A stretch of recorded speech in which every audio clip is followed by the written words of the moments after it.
It's Tuesday afternoon, a few hours after the driver briefing here in Le Mans, getting ready for our first track experience tomorrow. Hopefully the weather will hold and we'll be able to get some good track time. But today I wanted to ask some questions of my co-drivers, Aziz and Kuba, and get their thoughts on a number of topics. First of all, Aziz, this is is it your fifth Le Mans? Fifth Le Mans, yeah. And you're third with JMW? Third with JMW, yeah. And why don't you talk a little bit, if you could, about your progression over the years.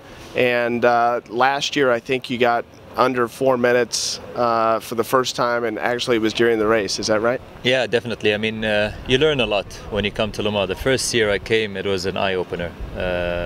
And just trying to take it all in, but it was such a big event that you can't really preserve it all in, and the progression just took year after year, and luckily last year I managed to do a sub 4 minutes lap, and yeah, I didn't change anything, it just developed naturally, and so hopefully we can do that again this year.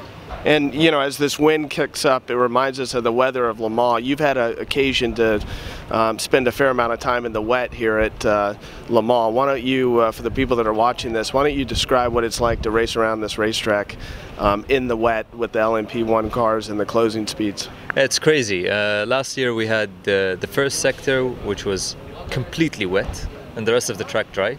So we were on slicks. And you're driving in a completely wet conditions on slick. Some cars were running off because they were aquaplaning, and I remember last year that I was behind the safety car, and the race control was coming on the radio to the team telling them for me to catch up to the safety car, but I can't because the safety car has normal road tires and four-wheel drive with the Audi, and he just pulled away and I can't follow him. And I told him, unless you want me to crash, then I'll definitely follow him. But yeah, it's really difficult to anticipate, especially when you have some parts of the track that are dry, some parts that are wet, and some parts actually dry up much quicker than other parts. So it's really a gamble, and it's really a risk that some of the drivers would take. And Kuba, we saw that about 8 days ago when we were here for the Le Mans test on that Sunday. We had about 15 or 20 minutes of dry running.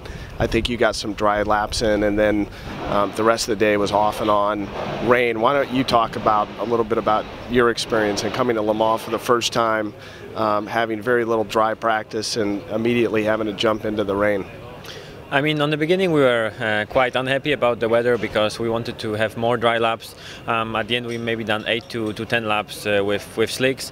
But on the other hand, it's good for the race weekend that we have the experience with both kind of conditions, because we know the tires now, we know which parts of the circuit are difficult, and like the first sector is amazing slippery, and then you arrive to the second part of the track and it can be even dry. So these are the tricky conditions which we have to deal with, and I think it's actually good that during the test day, when we had a little bit less stress, less pressure, where we could drive all different scenarios which can happen. I think the most important thing is that we all three stay in the safe place, that we are driving 90–95% of what we are capable of doing, and obviously in qualifying we will try to do our best, but like everywhere, we were starting a couple of years ago in Daytona, I think, on P25, and after 2 hours you are P5, because it's all about just keeping the wheels spinning, not visiting the pits too often, so you don't want to see your mechanics too often, and make sure that the car is rolling as much as possible.